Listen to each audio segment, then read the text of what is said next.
nobody is printing for you? I said, that's true. He said, I'm a printer. My name is Ravinder. What I can do is that I can come and print for you in your office. I said, that would be wonderful. So he came and he worked with us. He taught the girls also. But, and then he died. He had tuberculosis. So he died. But I'm grateful to Ravinder for his cooperation with his organization, cooperation with me personally, and he was with us for many, many years. Then the turn came for cutting. So I really do not know anything. I just wanted to work with people. So what will I do? I really didn't know what to do. So like Ravinder popped up one day, and the one cutter came one day. And he said, my name is so-and-so, but please don't tell anyone that I have come to see you. What I'll do is, leave your door open, I will come and then we'll have to close it. And I can only come after 8:30 in the evening. So I used to come with a servant from home and used to lock up the room, and then he used to cut. And then he used to cover his head and used to, at about 10:30 or so he used to go away. So next day, maybe 20 pieces or so, I used to give it to the women to stitch.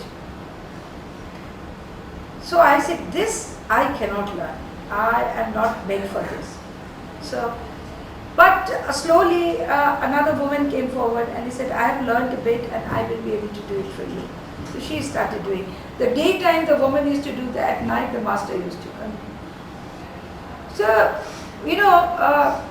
I wonder now, if you want to start something and if you do not know anything, it is very, very difficult to establish yourself here. But I was also very adamant, and I said, whether I pass or whether I fail, I will keep doing my efforts here. So when I talked to the women to come and embroider, they refused. We say, people like you, they come, they do their own work, they go away, they get money, and we are nowhere. So I said, look, I am not here for that. I just wanted to talk to you, and if we could do something together. They said, no, we are not interested, you go away from here. I said, okay. But I used to come every day to the field. People used to look at me and they used to close their doors. But one day I decided that there's no education in this area. So I will start a one-room education center. So I used to pay 75 rupees for the room, which is how much is less than at that time it would be less than $1. And I used to pay 25 rupees for the electricity, and I hired this, took it rent, 100 rupees per month. I never taught in my life, so I didn't know what to do. So I brought about 13 kids together, and I used to collect old toys from my friends, and then I used to paint, and then I used to bring it here, so that children will find it something new. Sometimes some toys, sometimes some clothes, and I used to play with them. That was my strength. And I used to put them together, put your shoes together, say salam to everyone, keep your nails clean, you must comb your hair, you must wear clean clothes. That center played a very, very important role in my life, in Seva's life, and the organization's life. Then slowly, because the children won't stay at home, they used to come for about 2.5 hours. So then half an hour we used to give break. Then another children started coming. So then slowly, then children didn't want to stay at home. They said, no, we want to go back to the center. For one center, for 2.5 hours, I used to charge 1 rupee. So now slowly the women started coming. They said, my children are very interested in this center, why? So then the women started coming. He said, my children are very interested. I'm sure you are a very interesting person. I said, that I don't know. But I'm here to do something with you. He said, and then do something for us also, very casually. I said, I don't want to do anything for you. till you come forward. So one day one woman, she came forward. And said, I don't know if anybody is coming along, but I am coming along with you. Unfortunately, she died, full of life, that woman. And she came.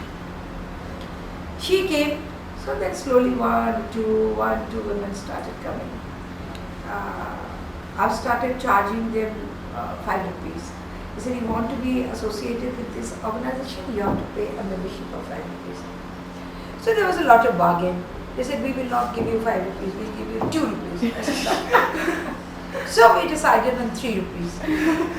And they came forward. It was a wonderful experience, really. And so with my own NTU and with my connection, I brought the doctors in this area. And when I got them for health checkups, and they said, I'm not interested in health. Who said? And this Kamajaha, she was the first one to tell, he said, tell them to go away. We are not interested in the doctors. And I was so embarrassed because these were the very, very known doctors of Lucknow. And it was a charity work that they were doing. And it was very embarrassing. I started howling. They were going to me. And he said, oh, I want to ask one question to your doctors. I said, please do. I thought she must be asking about some pains and aches. He said, can your doctors give us bread? I said, how can we give you bread? He said, they have no right to be here. Tell them to go away. So they left. So that's the first time I realized I can't do this. Their requirement is not health. Their requirement is bread. So we'll have to do something where they can earn money. So that's how we got into this. And I'm also getting aged, so I don't know. Really, somebody needs to document the whole thing. Not only me, there's many women who have been with us for many years. Unless we document everything, I don't think there will be ever any documentation of the organization.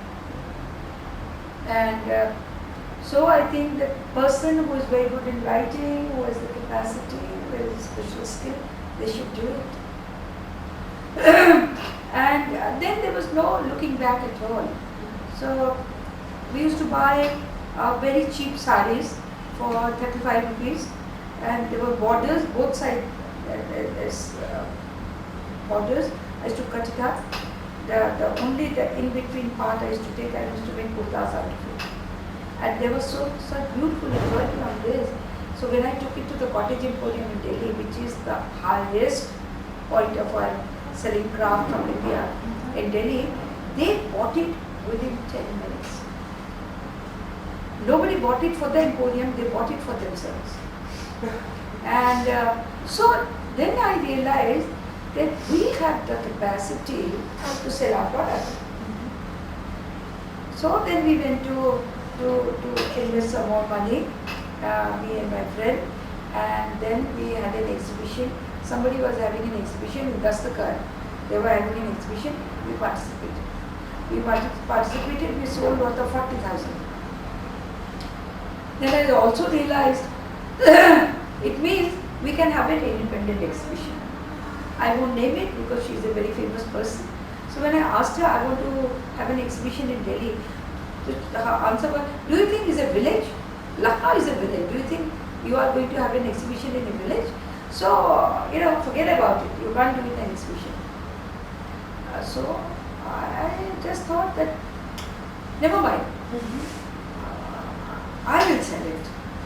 Whether I don't care, whether it is we are able to sell, at least we are going to put our effort. So I had a jeep, very, very old jeep. My friend who used to be a bureaucrat, she gave me a trolley. Also with that trolley, we put all our luggage in that trolley. Took worth of 1,07,000 in 1988. We went to Delhi to have an exhibition. So when we reached the place, it was totally dilapidated building. So I took about 5-6 saris to wear. So I started putting the saris on the wall. Whole wall was covered with 5 saris. I said, what am I going to do with the other walls and the roof? So I called up my friends and I said, I need at least 20 to 30 saris to cover the walls. So they all came with that. We put up the exhibition like that. And Sonia Gandhi was my first customer. And she used to come to Seva without any security till 1992. And it was wonderful. I'm grateful to my customers in Delhi, Bombay, Bangalore, Calcutta, because of their support that we are here today. There is no looking back. I think last year we have sold worth of about 5 crores, 30 lakhs. And 2012 and 13, I don't think we should sell less than about 8.5 to 9 crores. So we are working on that. There is no hierarchy in the organization. Anybody can do any work. Okay. I suppose that gives the women a sense of their own organization. And most of the staff who's working here, they have been the artisans. And with that artisan, they now in the staff. You have met all of them here. So you cannot say that they have been artisan ever. And their commitment is tremendous for this organization. I personally, on behalf of the organization, if I'm very grateful to my buyers, I am very grateful to my artisan sisters who have always supported the organization. We still run that one-room education center for 350 children, and thousands of children have passed out from the school. Now many of them are in a job, and year before last our children have participated in an open school exhibition competition in Lucknow, where all the convent have participated. One of my child got a second prize, and another competition, another child got a bronze medal. So if they can compete with the convent and get a second and bronze, I'm very happy with that. Last year, the children from Cambridge came and they did a workshop here. Without knowing the language, they couldn't speak Hindi. My children couldn't speak English. They had the rehearsal for about 10 days, and they had the play in one of the auditorium in Lucknow, which was a tremendous success. What I feel is that we need to give them an exposure. The organization is now about 28 years old, and I don't think we have done much, but we have certainly revived the brand and created a brand for ourselves, which is known, I suppose, all over India. And how do you keep contact with your customers abroad? Because In India, we send about, in each exhibition we send about 5,000 cards. And with 5,000 cards plus SMS. Whoever mobile number they SMS them. A lot of people leave their email address, we email them. So altogether about 6,500 altogether it goes.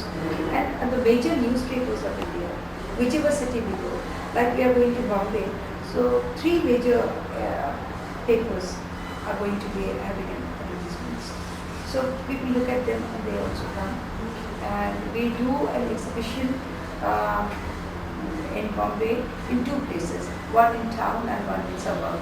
And we are going to look for another place just now. So from next time, from October, we will be doing the exhibition simultaneously in 3 places. We will be doing in town, we will be doing in suburb, we will be doing in New Bombay, and we will be doing in Pune. And what is your best memory? What memory? Yes, what is if you have to choose one or 2? What is the best Memory. Yes. My best memory is that when we started this organization, My father gave me a iron almirah and one typewriter, ceiling fan, and he said, if you are adamant to start something, this will be my contribution, and he gave me some money, and uh, that, and then I told him that I want to make a wooden almirah, and the wooden almirah will be very ordinary wood, because I can't afford a very expensive wood. So he said, the wood you are suggesting, it will not long last. I said, never mind, I want to make mistakes so that I can learn. The father said, I will put money in that. I said, no, I don't want your money. I just want you to stand and get it done. So fortunately, unfortunately, after 28 years, also 29 years, that is doing extremely well. And my mother gave me my share of jewelry, because according to the Hindu rituals, I didn't get married, so I got my shares of jewelry. Before she passed away, she gave me that. And she said, if you want to sell this, if you want to do anything, that's completely your prerogative. But I want to really give it away so that something happens to me, so your share is here. I remember I sold something in 2004. I went to America.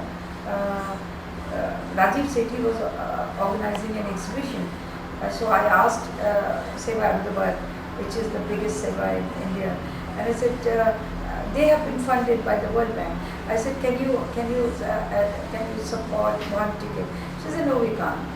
So I decided that organization haven't had money. So I decided to sell one of my kala, and I just went to America to see what is the international exhibition is all about. And fortunately, in 4 days' time, whatever stock was out, we were able to sell that stuff. And in that process, I met a lady who came and said, you look very tired. Let's go and have a cup of coffee. So we went for a coffee. And she said, Runa, I want a skirt. I said, ma'am, she said, you are wearing a very good. I said, this is the first time I bought this skirt here. So she said, but I want one. I said, I don't have any. She said,